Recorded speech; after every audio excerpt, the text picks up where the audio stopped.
जय माता दी। सर्वमंगल मांगल्ये शिवे सर्वार्थ साधिके शरण्ये त्र्यंबके गौरी नारायणी नमस्तुते।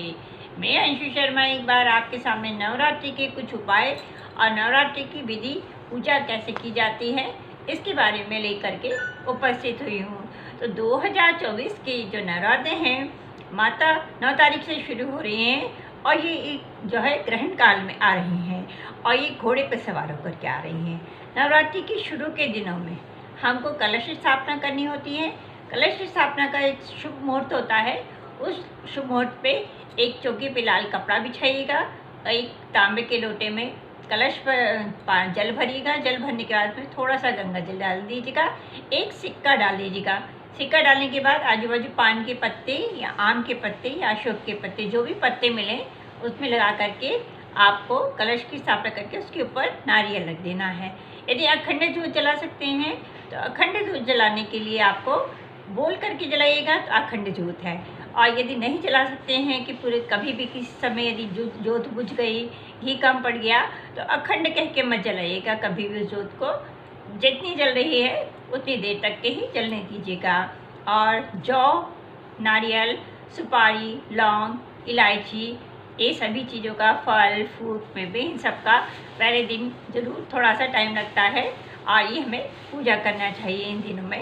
तो नवरात्रि के शुरू में हमको दुर्गा जी को पान का पत्ता चढ़ाएं और ये मंत्र बोलें, ओम ऐं ह्रीं क्लीं चामुंडाय विच्चे, और माँ को पान का पत्ता चढ़ा दें। ऐसे शुरुआत के 5 दिनों में आप लगातार कीजिएगा। लाल रंग का एक कपड़ा लें और उसमें 5 इलायची, 5 सुपारी और 1 लौंग रख दें। और ये राहु केतु का अशुभ प्रभाव हटाने के लिए किया जाता है। नवरात्रि में रोज़ 2 लौंग शिवलिंग पर चढ़ाएं। इससे क्या होगा, और शिव जी की आरती करें और माता दुर्गा की आरती करें। दुर्गा सप्तशती का पाठ आप शुरू दिन से ही चालू करके और अंत तक कीजिएगा। फिर आपको करना क्या है, अगर आप नौकरी की तलाश में कर रहे हैं और सफलता नहीं मिल रही है तो 7 लौंग लीजिएगा, फूलदार लौंग लीजिएगा और 7 बार अपने ऊपर से उतार करके और माँ दुर्गा के चरणों में उसको अर्पित कर दीजिएगा। ऐसे आप 9 दिन लगातार कीजिएगा।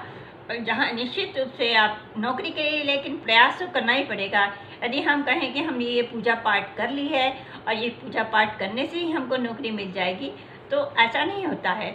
हमको जब भी अपने कर्म तो करना ही पड़ते हैं, नौकरी के लिए जाना ही पड़ेगा, बिजनेस करने के लिए जाना ही पड़ेगा। इसलिए मैं ये जो उपाय आपको बता रही हूँ तो उपाय तो कीजिएगा, ये आपके को सहयोग करते हैं और भी किसी भी ग्रह के लिए, इसलिए आपको नौकरी में सफलता मिलेगी। माता के चरणों में रख के आर्थिक संकट दूर करने के लिए एक पीले कपड़े में 5 इलायची और 5 सुपारी के साथ 1 लौंग रखकर माँ दुर्गा को अर्पित करें। अगले दिन सुबह स्नान करके सभी सामग्रियों को कपड़े में बांधकर जहाँ पर आप पैसा रखते हैं, अपने तिजोरी में पैसा रखते हैं, वहाँ पर आप रख दीजिएगा। इससे आपके जो धन के जो आर्थिक स्रोत हैं वो धन आगमन के स्रोत आपके पड़ेंगे। 5 कौड़ियाँ, इसके लिए आप लाल रंग का एक कपड़ा बिछा दीजिएगा, उसमें 5 कौड़ियाँ और माता के लिए रख दीजिएगा। और चमेली के तेल का एक दीपक जलाइएगा। चमेली के तेल का दीपक जला करके आप उसमें 2 लौंग रख दें, लौंग डाल दें। ये दीपक हनुमान जी के निमित्त जलाइएगा, नवरात्रि के दिन ही जलाना है आपको।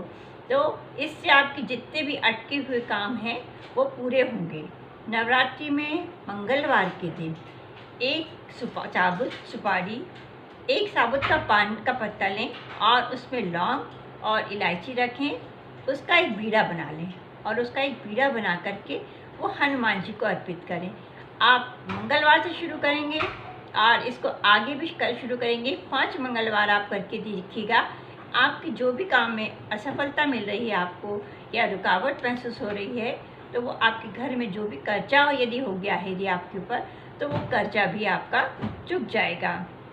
आपको हर तरीके से आपकी तरक्की रुक गई है और एक काम में भी आपको किसी भी चीज़ में परेशानी नहीं मिलती है, तो आपको करना क्या है कि एक पान का पत्ता लेना है। उस पान के पत्ते के दोनों तरफ आपको सरसों का तेल लगाना है। सरसों का तेल लगा करके उसको माता दुर्गा माता को अर्पित कर देना है। और अपने सिरहाने माता को अर्पित कर देना है। इसके बाद अपने सिरहाने रख करके सो जाएं। अगले दिन सुबह उठ करके पान के पत्ते को किसी दुर्गा माता के मंदिर में फेंकना नहीं है। उस पान के पत्ते को उस दुर्गा माता के मंदिर में जा कर के माता के मंदिर पीछे की तरफ रख करके आ जाएंगे। आपका जो भी काम है, जो भी तरक्की रुक गई है, वह आपकी तरक्की के सारे रास्ते खोल देगी। संतान की प्राप्ति की नहीं हो रही है तो माँ को एक स्कंद माता के नाम से लेकर के जिस दिन स्कंद माता का दिन होता है उस दिन एक पान का पत्ता अर्पित करें और 9 सुहागनों को 9 पत्ते अर्पित करें और 9 सुहागनों को सुहाग सामग्री दें। ऐसा करने से आप 9 दिन यदि ऐसा करते हैं स्कंद माता के दिन के लिए और स्कंद माता का पाठ करें तो निश्चित रूप से आपको संतान की प्राप्ति होगी। यदि किसी अधूरी मनोकामना की पूरी होने के लिए आप पान के पत्ते के लिए पान के पत्ता लीजिएगा और उसके ऊपर एक लौंग रखिएगा और दुर्गा चालीसा का पाठ करें और भक्त को उस जो लौंग का पत्ता है उसको लौंग को बहते हुए पानी में बहा दें। तो इससे आपकी जो भी मनोकामना है या अधूरी रह गई है वो अधूरी मनोकामना पूरी होगी। बिजनेस में सफलता के लिए लगातार पान के पत्ते पर दोनों तरफ से आपको सरसों का तेल, ये फिर से बता रही हूँ कि लगातार पान की दोनों तरफ सरसों का तेल लगा करके और माता को अर्पित कीजिएगा और तो इससे आपको बिजनेस में सफलता बनेगी। गणपति जी को प्रसन्न करने के लिए नवरात्रि के दिनों में बुधवार के दिन गणपति जी के चढ़ावे के लिए आगे किसी भी संकट की पूर्ति के लिए नवरात्रि में माँ दुर्गा को लाल गुलाब और गुड़हल के फूलों की माला अर्पित करें। इससे सभी प्रकार की विघ्न बाधाओं का अंत होता है और नवरात्रि में आपको ये काम शुक्रवार से शुरू करना है और शुक्रवार से शुरू करके अगले 9 शुक्रवार तक आपका, जब तक ये 9 या 11 शुक्रवार नहीं हो जाते हैं तब तक आपको ये काम करना है। निश्चित रूप से आपकी जो भी कामों में अड़चनें आ रही हैं उसमें सफलता मिलेगी।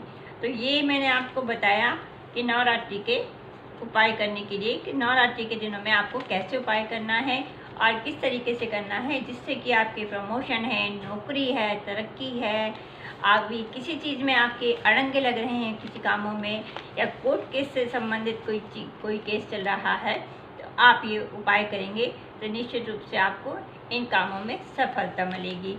जय माता की। हर हर महादेव।